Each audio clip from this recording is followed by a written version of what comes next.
You're listening to a Mamamia podcast. Mamamia acknowledges the traditional owners of land and waters that this podcast is recorded on. It's Thursday, March 27, 1986, and Constable Angela Taylor's stomach is grumbling. She's working in the watch house today, the police cells next to the Melbourne Magistrates Court in Russell Street. Across the road is Russell Street Police Headquarters, aka the police canteen. She and her colleague decide to flip for it. One of them will stay here, the other will go and collect lunch. The quickest way to the canteen is through the headquarters' southern entrance.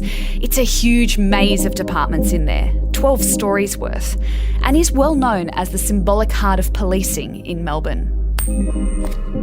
Angela loses the toss, so at 1 p.m, she makes her way to the traffic lights and crosses the road metres away from where a Holden Commodore is parked illegally, right outside the building.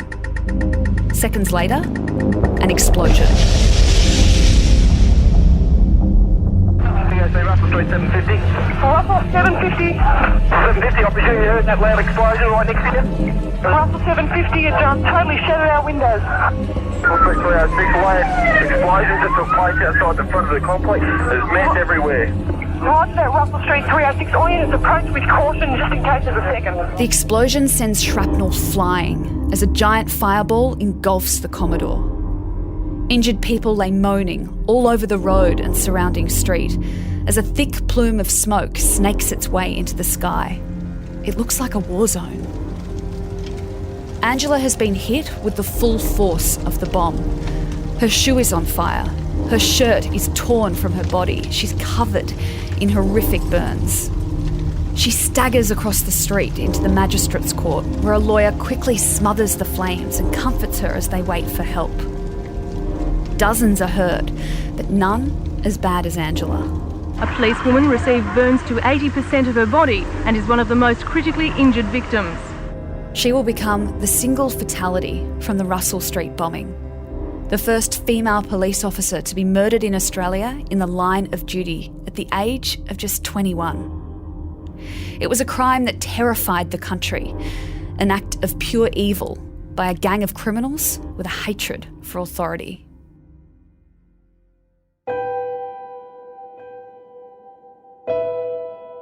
I'm Gemma Barth, and this is True Crime Conversations, a Mamamia podcast exploring the world's most notorious crimes by speaking to the people who know the most about them. In today's episode, I'm speaking with author Vikki Petraitis, who's been researching and writing true crime stories for almost 30 years. She joins us to discuss the bombing of Melbourne's Russell Street Police Headquarters in 1986. And just a note before we get into it, Vikki does discuss certain injuries in graphic detail, so if you're a bit squeamish about that kind of thing, you might want to give this one a miss. Vikki, I want to start with Angela Taylor. She kind of became the face of the Russell Street bombing. Who was she? Can you tell us about her? Angela Taylor was quite a newly minted constable, full of all of the enthusiasm and joy that comes from, starting a career in policing. And, by all accounts, she was always happy and delighted with her new career and really wanted to give to the community. And so she became the face of the Russell Street bombing because, one, she was, I think, the first female to be killed in the line of duty within the first female police officer. And I just think she was so young and so innocent that it just added to the horror of the bombing that somebody like her could just get caught in this crossfire, this hatred toward the police that the bombing offenders had. Another key player in the Russell Street bombing was a young constable called Carl Donadio, who I know you've spent a lot of time with. And the pair of them came at this bombing from kind of opposite ends of the street, didn't they? Can you talk us through his story and his side of things? So I interviewed Carl Donadio for the 20th anniversary, and he was just one of the most extraordinary people I've ever interviewed. So he came to my house for the interview, and he was out of the police force by then. And when he walked through the door, he said, I don't really think I've got much to talk about the bombing. It was so long ago. And when he sat down, he talked for 4 hours. And I was just, I could have listened to him for 14 hours. His story of resilience and it was a brush with death. He was affected by it, but he just used it in such a positive way that he said, I was caught up in this bombing when I was 19, and I learnt that day the importance of family. I learnt that day that life could end in the blink of an eye. And he said, forever after, I grabbed every opportunity that I could because I knew that life could be fleeting. And I'm just listening to him thinking, whoa, what an amazing attitude. But he told a story of being a very young police constable. And he just finished at the academy, and they do rotation. So they spend a couple of weeks at different places. And he was doing a rotation at the Melbourne Magistrates Court, just on court guard duty. And so he'd heard 3 cases, and the first 2 were really boring. And as a 19-year-old young man, I'm sure he's standing at the back of the court thinking, oh my God, when's this ever going to finish? And so he was doing a shift on Thursday, the 27th of March, 1986. And one witness wrapped up at about 12:30, and the judge said, hey, let's just stop for lunch because this was the day before Good Friday, so they're just about to go into a very long weekend. And he said, we'll just wrap it up a bit early today. So Carl had hung around in the courtroom just talking to court staff about procedure, trying to learn as much as he could. So by the time he got out onto the street, it was nearly 1 o'clock. And so he walked to the traffic lights. At the same time, Angela Taylor was leaving court as well, and she had lost a coin toss to go get the lunches. So she was waiting at the lights. He knew her enough to kind of nod and say hi. And as he's waiting next to Angela at the lights, he realises that he doesn't know how to get to the canteen through the southern door closer to Latrobe Street. He only knows how to get to the canteen through the north door because the Russell Street Police headquarters was a bit of a rabbit warren. And so instead of waiting at the lights with her, he then walks back up Russell Street and crosses the road sort of on that diagonal to go up to the north door. And as he's walking across the road, he just gets blown off his feet and flung about 15 metres through the air and ends up thudding into the road. And he said to me, the first thought was, did he get hit by a car?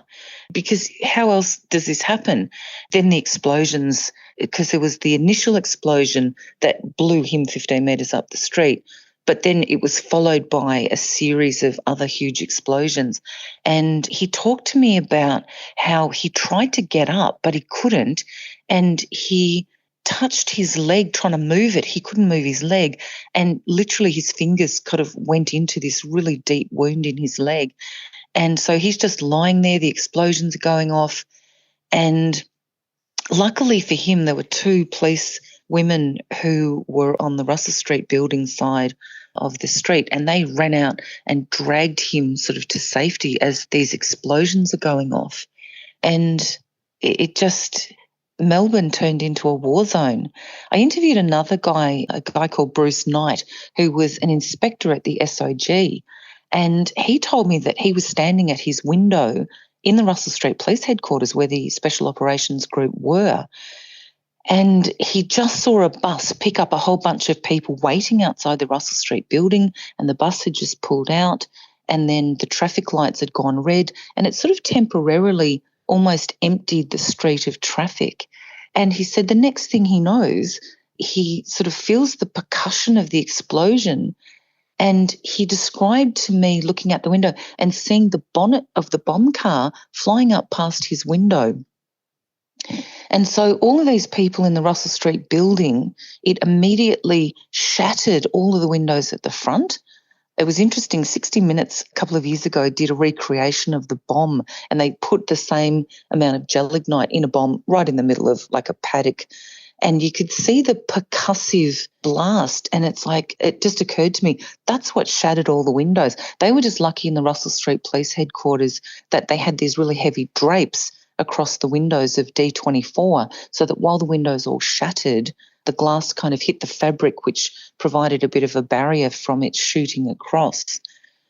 What I didn't realise before I started the story is that bomb blasts have, you just sort of think a bomb blows up, but Carl Donadio and others have since described that this bomb that went off in Russell Street, one side of it shot out flames and the other side shot out shrapnel.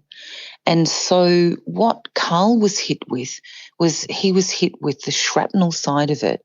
The car bomb was laced with spanners and nails and any metal that they could get their hands on, because when the explosion happens, that becomes shrapnel. And so it's like being, hit with a machine gun. But Angela Taylor, because she had crossed at the lights and she was on the other side when the bomb went off, on her side there was a fireball. So while she was really badly burnt in the explosion, the people on Carl's side were really badly injured with shrapnel. When Carl was dragged off the road, the police women were trying to sit him up because he couldn't breathe. He was gasping for breath. He's saying, I can't breathe, I can't breathe. And they could see that there was sort of an injury in his back, and they're saying, you've probably punctured a lung. And the minute they said that, he thought, I've punctured a lung at footy once. Yeah, that's exactly what it feels like. So he certainly was very severely injured, but being very young and fit, he probably had a very good chance of survival. But Angela Taylor, she staggered away from the bomb. She had burns, I think, to 70% of her body, and she was just so severely injured. There was a lawyer who also was coming out of the court, and he sort of helped her, but he later described, her shoe was on fire and just the shocking injuries. But they were both taken off to hospital very, very severely injured, and it was left to police officers to come in and, first extinguish the flames, because the bomb and the detonators, the whole car, the bomb car, was loaded with gelignite in the back. It was loaded with gelignite, they think, in the centre console or on the front seats. And when it had gone off, it just kept exploding. Luckily, the SOG, so all of the experts that they needed in that immediate aftermath were all on hand because they worked in the building. So they were able to sort of mobilise the troops very, very quickly. So Angela and Carl, they were the most injured, but they weren't the only ones injured. There were dozens, weren't they? And lots of police officers among them. Yeah, I think there was about 10 police officers and, of course, civilians. So I think there were about 21, 22 people in total with varying degrees of severe injuries to being hit by shrapnel. And so you had this injury, but you also had this really precarious situation where anybody trained in any kind of bomb explosive terrorism, they know through their training that when you go forward into a bomb situation to try and extinguish the flames, that terrorists will often plant a secondary device so that when your first responders get close enough, another device will go off. So because it happened in the heart of the court district, in the heart of the police district, it happened to people who knew the dangers weren't over just because the bomb had gone off. It also, the bomb car set, a police car parked in front of it also exploded because, it caught fire from the bomb car. So you're having the cars around the bomb car also going off. And so it was such a dangerous situation. Well, they were actually very lucky because that was the bomber's plan for a second bomb to go off, but that didn't happen. Yeah, so what they think happened was that they had put the bulk of the gelignite in the boot and then they had put other gelignite in the front. And so when the very rudimentary device, which was an alarm clock nailed to a block of wood, and when the alarm was set to go off at 1, this sort of chuck super wipe had been used to separate the wires. The police were amazed that the bombers didn't blow themselves up on the way to Russell Street.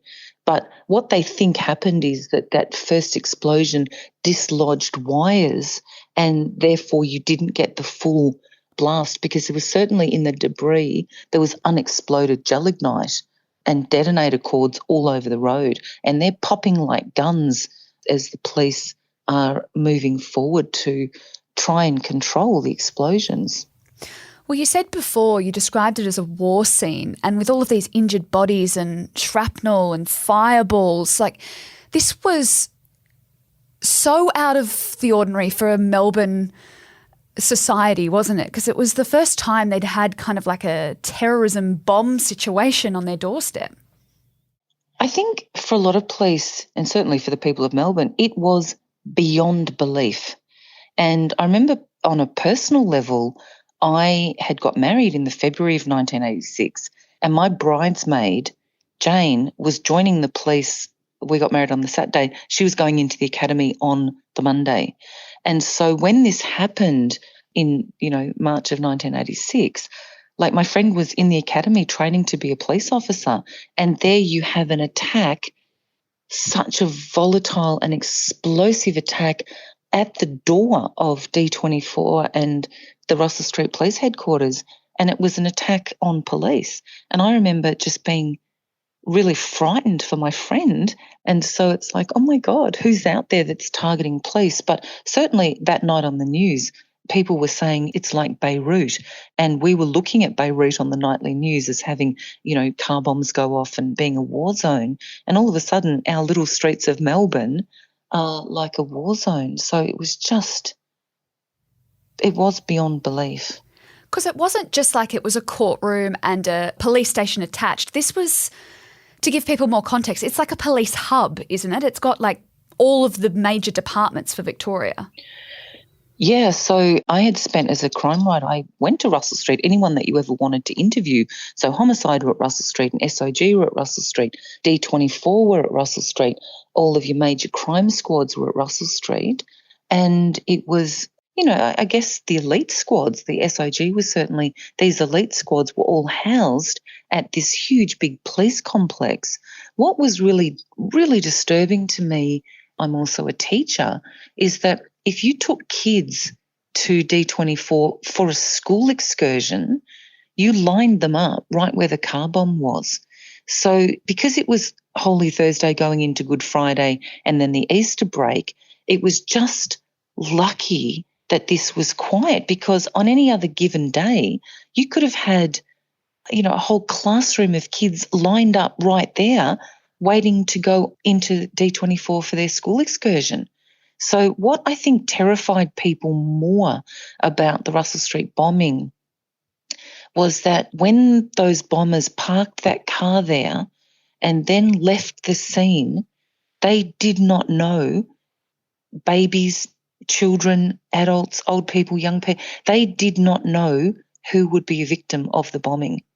And that to me has a degree of callousness that is really, really frightening. You're listening to True Crime Conversations with me, Gemma Bath. I'm speaking with crime author Vikki Petraitis about the Russell Street bombing.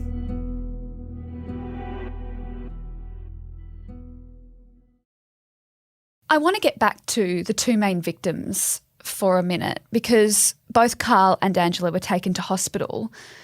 Let's start with Carl. He went into emergency surgery, didn't he? Yeah. The problem that Carl faced is, funnily enough, he said to me, no bones were broken. But what had happened is that so much shrapnel had entered his body, and a piece of shrapnel had almost sliced one of his kidneys in half. So the emergency was to repair that kidney. A piece of shrapnel had entered his lung and punctured the lung, but perhaps the worst and most visible injury was the piece of shrapnel that had sliced open his leg had also sliced through muscle. So the immediate swelling was just so great that it couldn't be sewn up.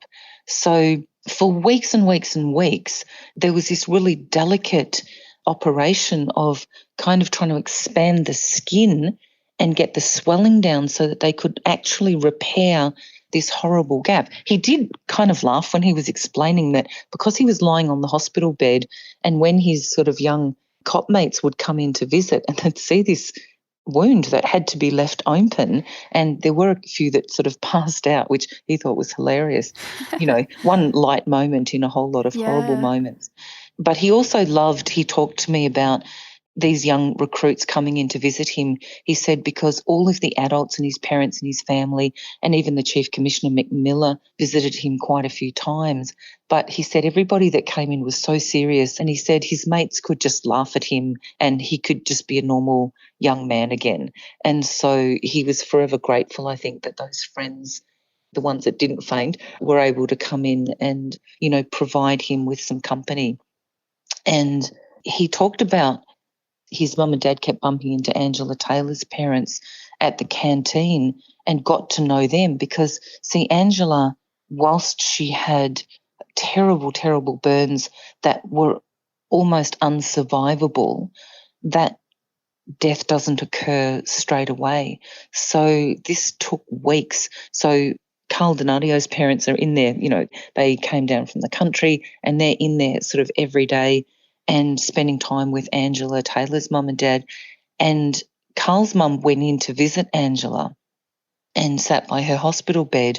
And Carl wanted to go and visit Angela, but she had passed away before he got to go in and see her. But he used her funeral, even though the doctors are saying to him this is going to take 6 months to recover. He used her funeral as, I'm going to go to the funeral, I'm going to go to the funeral. And it became really important. And he felt so connected to her. They both had police guards outside their doors because the police at this early stage didn't know, were Carl and Angela the targets, were police the targets, were the courts the targets. Just in these very early days, they had no idea for certain just who was targeting them and who was being targeted. Well, there'd been recently the family court murders in Sydney, which we've covered previously, where there had been bombs targeting judges and courtrooms. And it was only within a few years of this happening. So I have no doubt that would have been a line of inquiry at the time. Yeah, it definitely was. And one of the things that the police do, especially when there is an attack against them, is that they go out in force and they disrupt everything. They disrupt gambling, they disrupt, they really start leaning heavily on all of the criminals that they know and really put the pressure on. And so whispers start to happen. And there were a few prime suspects that the police spent a lot of time chasing down, but it didn't take long for connections to start being made. And what I think is of equal fascination to the crime fan public is that a lot of forensics were used in order to track down the criminals, and a lot of links were made that way. And we hadn't really seen that scientific way of catching crooks like we did in Russell Street. And this is, 1986. You don't really have DNA. We don't really have a lot of things that we take for granted today. We don't really have, I don't think, CCTV, phone records. We didn't have any of that. But certainly the scientists very, very quickly got hold of evidence. One thing that always fascinated me, and I interviewed a lot of people that were involved in this part, is the minute that the fire was put out and the scene was declared safe, we had all of the crime scene examiners just converge on the city. We had bomb experts from the Department of Defence. We had the SOG, and they pretty much gridded the city and they examined and collected evidence like 5 metres by 5 metres and 10 metres by 10 metres, and they collected everything and they took it to the police auditorium and they gridded out all of this evidence. But very early on, they found gelignite. Now, that's really hard to come by. They found detonator cords. They found the little block of wood with the clock still attached to it and a little metal strip. And so right from the start, they said this block of wood looks like it's been sawn from a fence post. So every time they raided a house, they were always checking the fences to see, hey, is this from a fence post? We need to match this to a location. They also had to search the tops of buildings. And this is an incredible thing. One of Carl Donadio's boots was found on top of the Russell Street building. Like, he's knocked off his feet, but, his shoe is just blown that high into the air. And bits of the car were found on the other side, like had blown right over the building. So we had the SOG abseiling down the sides of buildings and collecting debris from window ledges. And it was just, the debris went for, I don't know, hundreds of metres that they had to collect. So what they started to build a picture of, they felt that the car bombers were amateurs just because of the Chuck super wipe that was in the clock and used to keep the wires apart. No expert would ever do that because it was so dangerous. One thing that they also noticed, and this proved to be the biggest key to slowly unsolving this, was that the bomb car itself, which was, I described it in my story as looking like a black withered spider because, of course, most of it is burned. And that is such an iconic image when you look at pictures of the bomb. But what they found was that the car number on the chassis had been drilled out, but it had been drilled out like if you hold a drill and you drill a bit and then you move it down and you drill a bit more and you drill a bit more, so that it kind of looks like a little caterpillar. And each of the numbers had been drilled out. And so they took the car bomb into forensics and they were looking at that. And so they're like, well, if we can find the drill that's made and match it to these drilled little caterpillars, this is going to be a clue. And then what happened is that there was another car that had been stolen that the police came across, a Brock Commodore, and it too had these drill marks in the number on the chassis. There was also a car a couple of weeks earlier, a Daimler, that had been stolen and chased by police, and it had crashed, and that too had these holes drilled out. And so one of the guys, the driver fleeing this stolen Daimler, was identified as being a crook, like a pretty minor crook, called Peter Reid. And so once the cops had Peter Reid and then had him under surveillance, things started to, well, who's he connected to and who's he doing, robberies with and who's he committing crimes with? And then you get this slow unfolding of information and connections. And by this point, they'd also discovered where the gelignite had actually came from, hadn't they? Yes, they matched it to, gelignite, who has gelignite? So what they did is about 6 months before the bombing, there had been a break-in at the Triconnell mine in Blackwood. They'd literally gone into the tunnels where the gelignite was stored and just taken about, I think, 2 or 3 cases of gelignite. And so that was matched to the Triconnell mine break-in. So this was a long time in the planning. And no doubt the people involved would have been getting, you didn't have the internet in those days, but figuring out how to make a bomb and how to set a bomb. But this was a long, long time in the planning. You mentioned the name Peter Reid. So police stormed his house in late April. What happened when they burst through his door? This was a really terrifying thing because the police stormed the house and Peter Reid was hiding in his bedroom and he jumped out from behind a cupboard door and he fired at police and he shot a Victoria police officer who was really badly wounded and the police shot him. So he was taken off in an ambulance and the police officer was taken off in an ambulance. And forever after, the task force that was investigating the bombing never ever went into these raids. They used the Special Operations Group for all of them. It was just too dangerous. One thing that was really interesting was that when they went through Peter Reid's house, and we need to preface this with Peter Reid was found not guilty of this. He was found guilty of shooting the police officer, but he was found not guilty of any involvement in the bombing. But the evidence that they found at his house was quite profound. So one of the things that they found, which was really important, was they found a fingerprint belonging to another crook called Craig Minogue, I think on Reid's toilet door. And they also found guns that had their identification numbers drilled out with the same caterpillar drill holes that had been used in the bomb car and the Brock Commodore that had been stolen, and also in the Daimler that connected Reid. They found the same detonator wires. They found quite a few shotguns. they found 4 sticks of gelignite wrapped in the same newspaper, because gelignite sweats. So the bomb car gelignite had been wrapped in newspaper, and they found gelignite wrapped in newspaper, guns, detonators, hand grenades.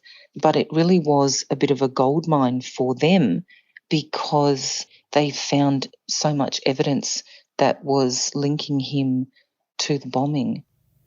Well, you mentioned some other names there, so Craig Minogue, but there are quite a few men that the police managed to link together. They were Craig, his brother Rodney Minogue, and Stan Taylor. Can you talk us through the group of them and how they are all connected?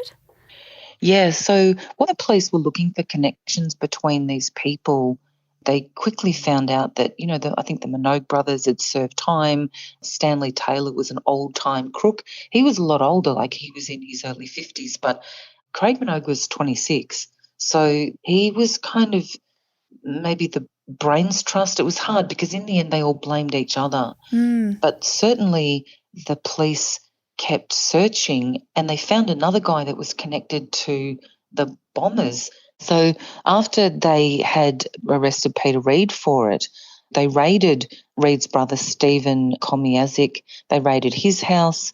They found other evidence at his house. They also found the drill bit that was identical to the drill that had drilled out the numbers in the chassis of the bomb car. And Stephen Komiazik had guns and their serial numbers had been drilled out as well. So you're starting to get these patterns. There was another person, a guy called Karl Zelenka, and it was at his house in Nunawading that the police found all this other evidence, enough evidence to suggest that the bomb quite possibly was put together at his house. Now, Peter Reid and the Minogue brothers and Stan Taylor, they'd sent Zelenka off on a holiday, so he probably wasn't there when the bomb was being put together. But they looked along the fence post of this house in Nunawading and they couldn't find a post that had been sawn off. And then one of the scientists climbed up on the fence and looked over, and from that vantage point he could see a bit of the fence had been sawn off. And there was this classic moment where he got the block from the explosion and he put it on top of that fence post and it fitted perfectly.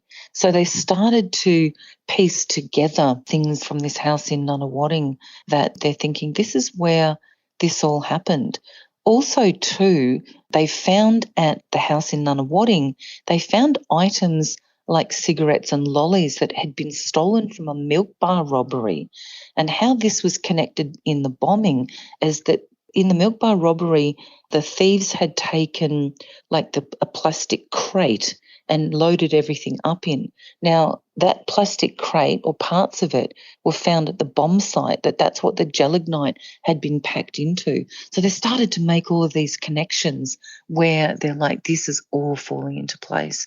The Braeside robbery, the Daimler, the Brock Commodore, the bomb car, the drill bits, the gelignite. And so they started to weave a really tight case around these 4 men. Because these men, they had done crime together before, hadn't they?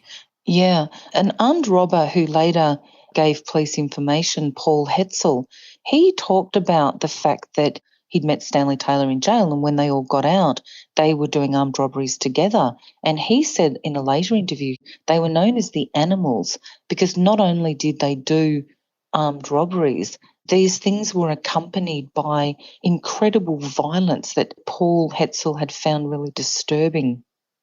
And so in the sort of the lead up and certainly after the bombing, Paul Hetzel later told police that, Stan Taylor had boasted about it and they were just thrilled and delighted that, they had been able to bomb the heart of the policing district. So does that mean their motive was just pure hatred for police? Yeah, it was. I don't think regular citizens do not understand this incredible hatred that in their minds they almost feel like they're at war. But I think personally that there's something else going on in the minds of people who could do that. As I said, they could have killed school children. They could have killed anyone. They could have even killed people that they knew. They just put it there and walked away, and they had a delight in the consequences.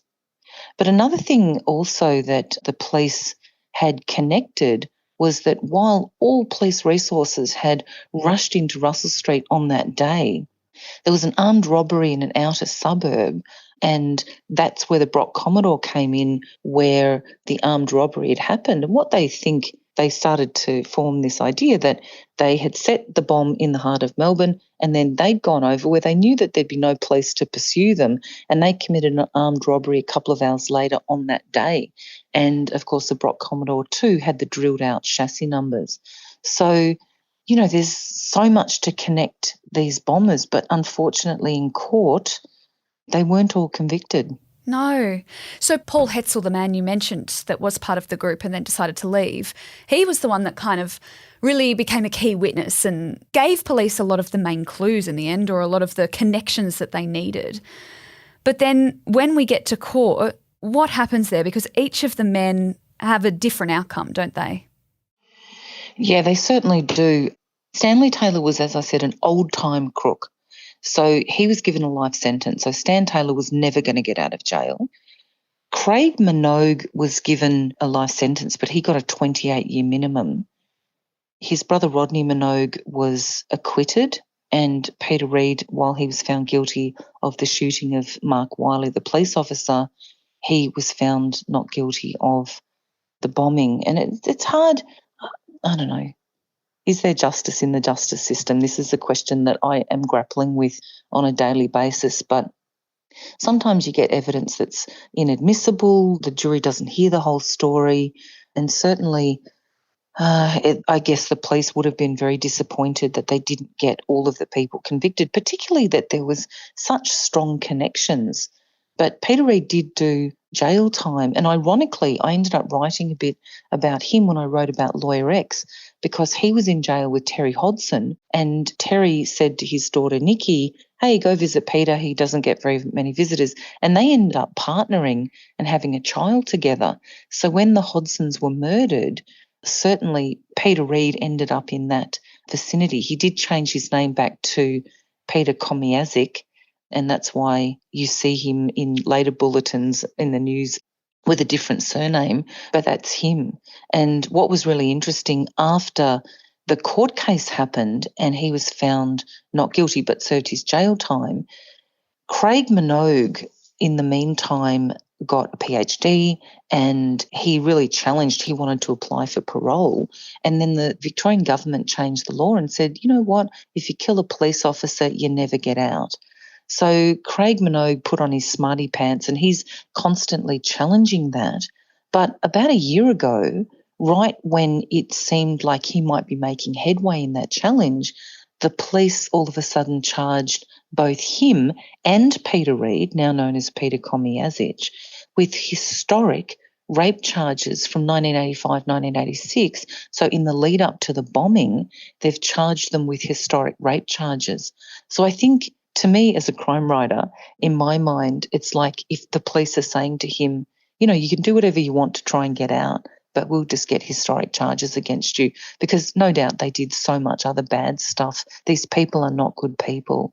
And so I think it's their attempt to sort of make sure that Craig Minogue never gets out of jail. Stan Taylor has since died, but just these are people that we don't want on the streets.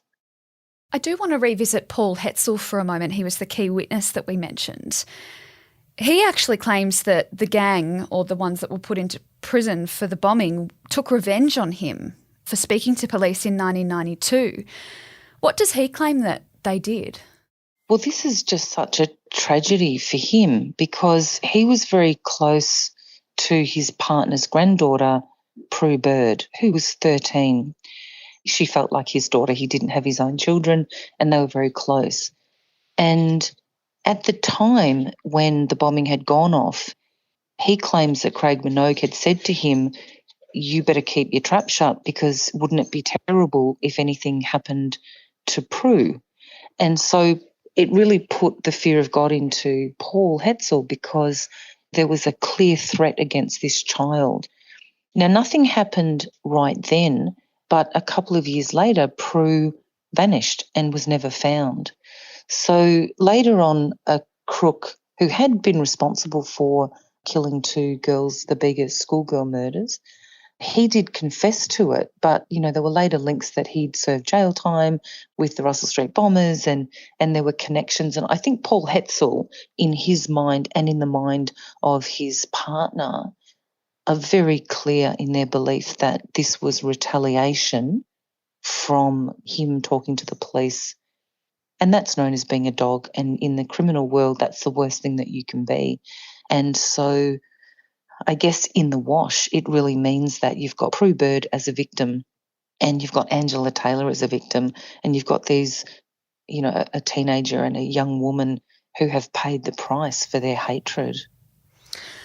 I always like to end, if I can, reflecting on the victims, as you say. And in this story, there was Prue, there was Angela, there was Carl, there was all those other people that were injured. But I think Angela, like we said at the start, has become the face of this. She was the first female police officer killed in the line of duty. Do you think that her family feel like justice has been served? I know from a police point of view, she was given an incredible send-off in her funeral. Yes, I think there was 1,200 people came to her funeral and there was hundreds of police lined the road. Look, I haven't interviewed her parents, but I've interviewed so many parents of murdered daughters, and the only way that parents can feel like justice can never be done because Angela can never return.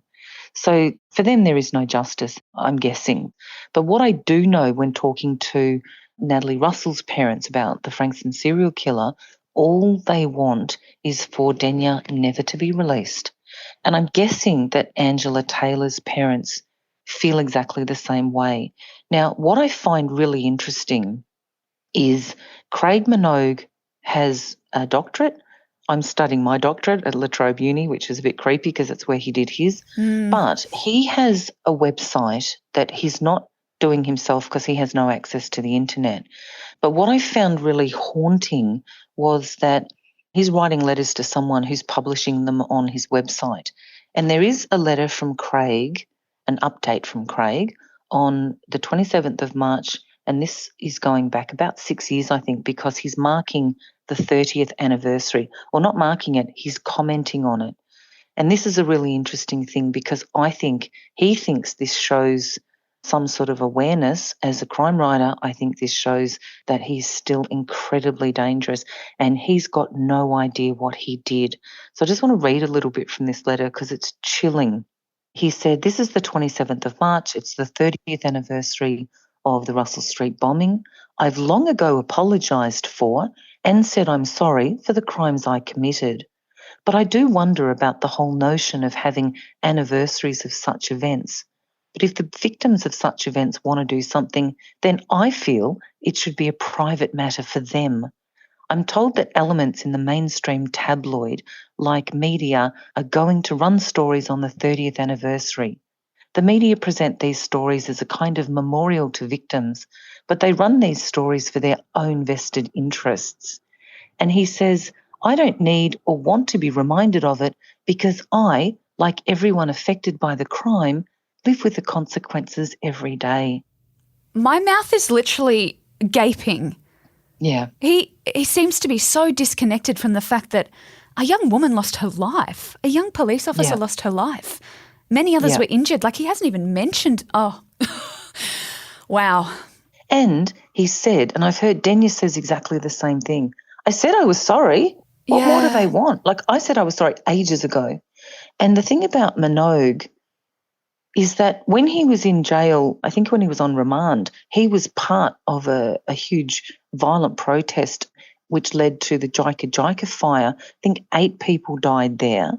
He had a run-in a couple of years after that with another crook called Alex Tasmarkas, and Craig Minogue, I think, put bricks or put weights in a sock and beat him to death. So one of the detectives that investigated the Russell Street bombing, Bernie Rankin, quite rightly asked, if we release Minogue, what kind of Minogue? Yeah, he's got a PhD, but what kind of Minogue are we releasing? If he can beat someone to death over a dispute in, the prison laundry or whatever? What if you took his car park at the shopping mall? What kind of Minogue do we get out? And I think this letter is absolute proof that he does not get it.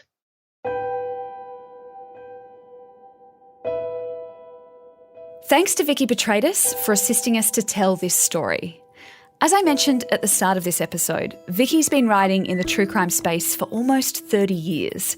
But at the start of this month, she released her first ever work of crime fiction.